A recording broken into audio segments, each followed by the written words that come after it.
காணொளி அன்பர்கள் அனைவருக்கும் வணக்கம்.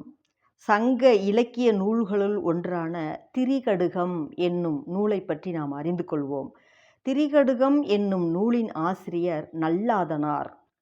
இவர் திருநெல்வேலி மாவட்டத்தில் உள்ள திருத்தூரி என்னும் ஊரில் பிறந்தவர். இவர் வைஷ்ணவ சமயத்தை சேர்ந்தவர்.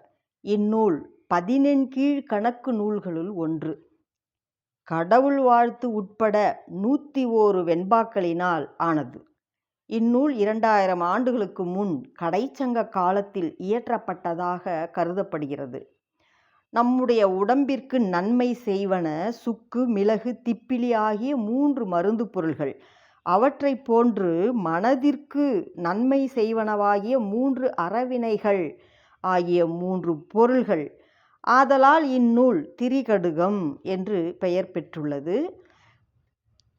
மீண்டும் ஒரு வெண்பாவோடு சந்திக்கலாம். நன்றி. இரா கலையரசி.